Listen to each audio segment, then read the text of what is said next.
Well, even though wireless companies are touting lower prices on unlimited calling plans, you might be kind of surprised to find out your bill could actually be going up. That's right. Data plan costs have quietly been on the up for non-smartphone users.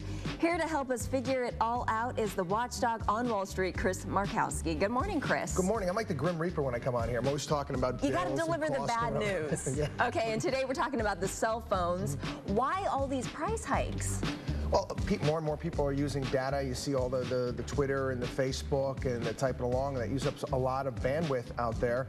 And you're seeing all the actual phone costs dropping. So the phone companies have got to find a different way of obviously covering their costs in regards to the amount of bandwidth that they're using. And they're basically hitting everybody with the cost. And let's talk about how much are we talking about when it comes to these escalating costs? It could be anywhere between $10 to $15 a bill. I mean, it's unfair when it comes to people that actually aren't even using the data and they're finding a way to sneak it in. One of the things you should do, if you don't want to be paying these extra fees and costs, you're going to have to end up going to one of the prepaids. Yeah, and we're looking right now on your TV screen. You can see these unlimited voice plan cost.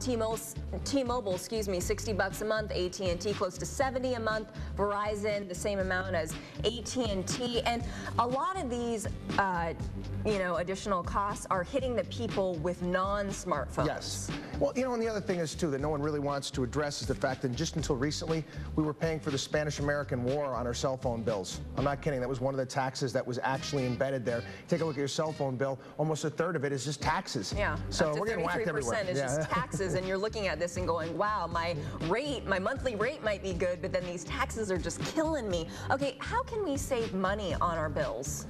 Well, obviously, you have to get a plan that best suits you. I'm constantly tailoring it and doing a business, and I have to use a lot of data and constantly, smacking around on my BlackBerry all the time. So I get something that fits me. If you're someone that's not going to be using any data, you know that these things are going to be trying to hit you with these extra fees. You're going to have to try to go to more of a paid plan type of a situation so you can avoid it all. Okay, Chris, good info. Great. And that's why with Mitch English on your staff, it's too bad it doesn't snow in Florida. I know. Wasn't fun that to watch funny? him. Hey, real quickly, we've got to bring up Valentine's Day, and a lot of couples maybe going out, or guys going to go out and look for that engagement ring. But we saw this article about all the things that you could do with that money, the $4,000 or $5,000 that you spend. And we're joined in this conversation by Chris Markowski, our watchdog on Wall Street, financial guru. What do you think about this? People going out and spending all this money. I think if you have the money and it's a gift, go ahead. But the last thing in the world you want to do is get yourself into debt with the ring, because one of the worst problems families have, couples have in relationships, is money problems, debt problems. And if you're paying for a ring 5, 6, 7 years down the road, it's going to bring a lot of arguments and a lot of problems into the relationship that you don't want. And there's so much that you could do with, That's true, but the ring is the investment, and you're going to have that ring for 10, 15 years. So if you choose to spend a little bit of money, spend it, I think, on the ring, save on the wedding, and don't spend so much on the silly wedding. Yeah. Oh, the wedding's not silly, but spending a lot of money on it is. Well, from Tiger's mistress to the cast of Jersey Shore, lots of newsmakers getting big money offers, but do they deserve the big bucks? Joining us to talk pop culture is the watchdog on Wall Street, Chris Markowski. Good morning. Good morning. Okay, let's just kick this off. $50,000 to walk someone down the aisle. This was offered to a Jersey member, cast member, Jersey Shore. What's your Jersey Shore nickname, Holly? I don't know. I think I'm the predicament. You could actually be on the Jersey Shore, I think, because you're tan, just like all of them. Holly, you're killing me here. It's all natural, right? The hair moves. There's not that much gel in it. It all has to do with the complexion, okay? Nice tan. That's all I'm saying. Yeah, well, Paulie, what was $50,000? $50,000. I guess maybe MTV reined them in from what I heard there. Because he denied this offer, which I find unbelievable. $50,000, what? A couple minutes of your time? Well, the whole thing. I mean, you mentioned what was Tiger Woods' mistress as well. It's like the new era of irresponsibility. The bigger jerk you are, the more terrible thing that you do, the better off you're going to be. Andy, drop your pants. You're going to be hosting Meet the Press. I mean, if you just do something dumb, you're going to get a career advancement. It doesn't make any sense. It's this whole new wave of let's reward bad behavior. Yes. And you brought up Rachel Yucatel, one of Tiger Woods' many mistresses, alleged mistresses. She just apparently has a new deal with Extra, is going to be a correspondent for them. First of all, I'm thinking, what are her qualifications besides being a media darling right now? She's purdy, I guess. I know, and Ashley Dupree, too, is another one. Elliot Spitz Spitzer's call girl. Writes for the Post. Yeah, she writes for the New York Post. She was on Geraldo for a half an hour. Obama girl is back. They gave her about a half an hour on Fox News one night because now she doesn't like Obama. I mean, it's insane. But do you blame these people for cashing in? Because some people would say, hey, you might as well just take advantage of this opportunity when it's presented itself to you. I mean, I don't blame them all. I mean, if someone's willing to pay you for whatever it may be, take the money. It's just the fact that we pay attention to these people, which kind of gets my goat. Okay, well, something that probably also gets your goat. Let's talk about the new Sports Illustrated swimsuit edition. Brooklyn Decker, who's Andy Roddick's wife, is the cover girl. I think she's gorgeous. We're looking at a picture of her on your TV screen right now. She says this is a once in a lifetime opportunity. Thoughts? Isn't that Andy's screensaver? I think I've seen that one before. Andy Campbell's, yeah. not Andy Roddick's. No, she's a pretty girl. Good for her. Fantastic. You know, that's what she does. She's a model. Why should anybody fault her for that? Okay. But, I mean, you make a really good point. It's like all of a sudden, people get into the news for Lord knows what reasons, and then all of a sudden, we make celebrities out of them. I think it's really disturbing.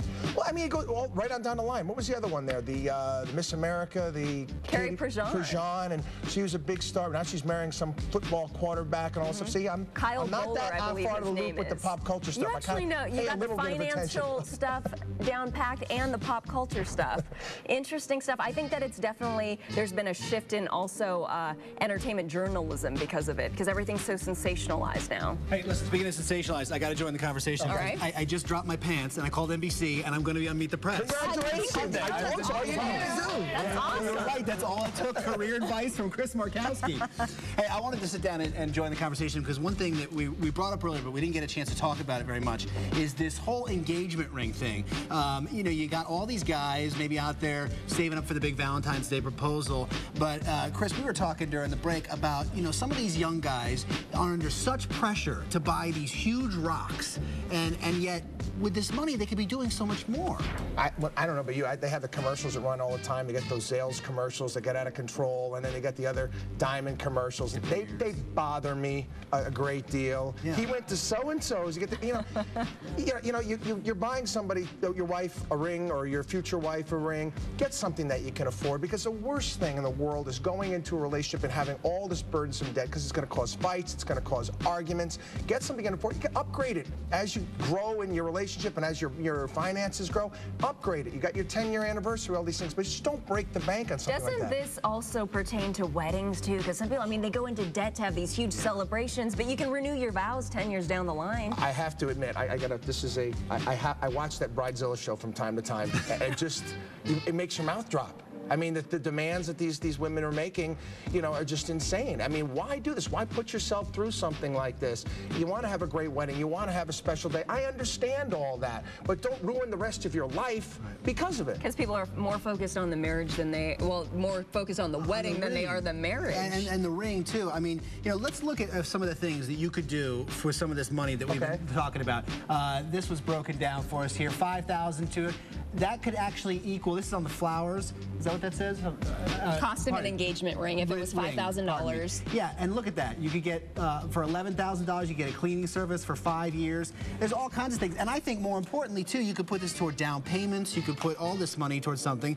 But retirement fund. But Holly, what is it? I mean, is it the fact that the ladies just want to show this to their girlfriends in the break room? I think people a lot of times have the fantasy in their head. And it's a symbol of your love.